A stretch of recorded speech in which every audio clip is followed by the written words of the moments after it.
Hello everyone, আজ আমি ব্রেকফাস্টে দু রকমের পিঠে বানাচ্ছি, দুধ পিঠে আর ভাপা পিঠে। সেটাই আপনাদের সঙ্গে শেয়ার করছি।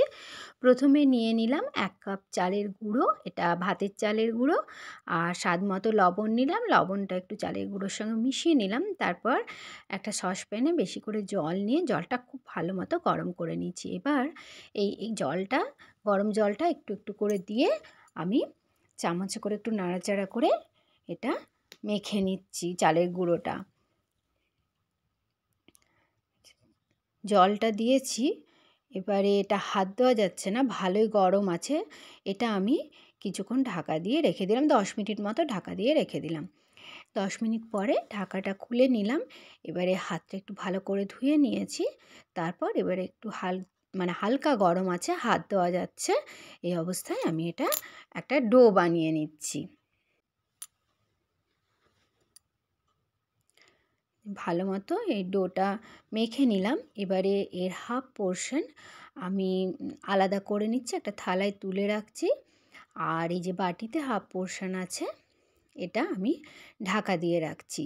আচ্ছা, এই থালার যে ডোটা আছে, আর এদিকে নিয়ে নিয়েছি নারকেল গুড়, পুর হিসাবে এটা ব্যবহার করব। আর এর যে থালার যে মাখা আটাটা, চালের গুঁড়োর আটাটা, সেটা আমি একটু একটু ছোট ছোট পোর্শন নিয়ে আমি একটা বলের মতো নিলাম। তারপর একটা বাটির মতো করে দিলাম বলটাকে। তারপর এর মধ্যে পুর ভরে আমি এরকমভাবে শেপ দিয়ে নিচ্ছি। এটা ভালো করে টিপে সিল করে দিলাম যাতে না পুরটা বেরিয়ে যেতে পারে। আর এই পিঠেগুলো একটু ছোট ছোটই বানাবো। এটা আমি দুধ পিঠে বানাবো। আরেকটাও বানিয়ে নিচ্ছি।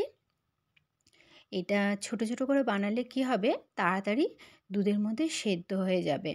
আচ্ছা, আরেকটাও আমি বানিয়ে নিচ্ছি। এই যে এরকমভাবে পুরটা দিয়ে দিলাম, তারপর ভালো করে সিল করে দিচ্ছি। শীতকালে সকালে হোক বা সন্ধ্যেতে বা রাত্রে এরকম গরম গরম পিঠে খেতে ভীষণ ভালো লাগে। আচ্ছা, বাকি সবগুলো থেকে আমি বাকি চালের গুঁড়োর আটাটা থেকে বানিয়ে নিলাম।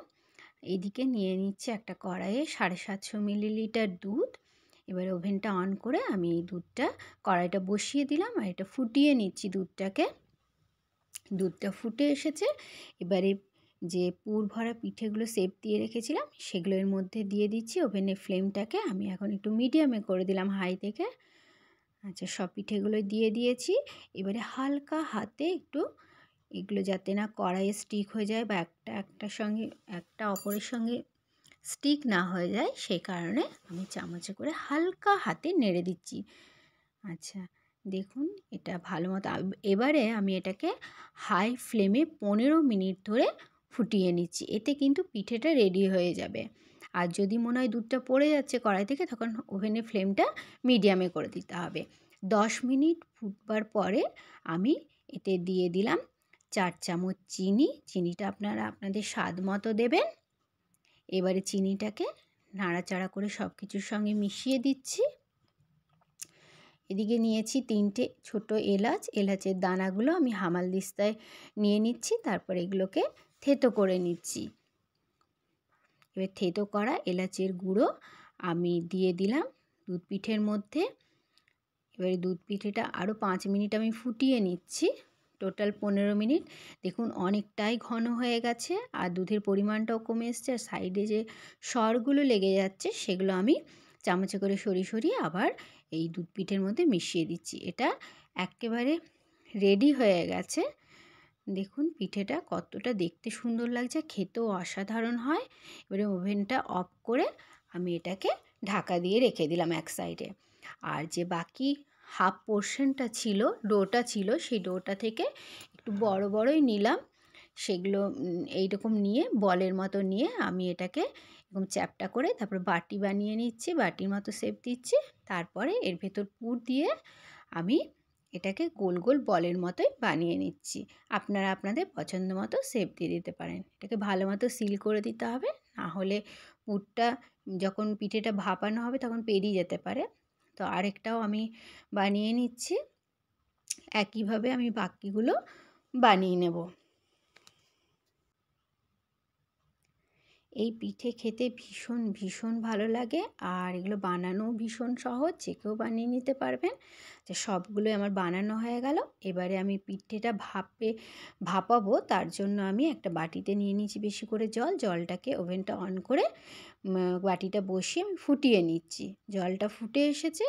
এবারে আমি একটা ছিদ্রযুক্ত থালায় তেল মাখিয়ে নিয়েছি। তারপরে একটু এই যাতে ফুটোগুলো একটু দিয়ে ভাপটা উঠতে পারে ওপরে, সেরকম গ্যাপ রেখে রেখে পিঠেগুলো আমি দিয়ে দিলাম।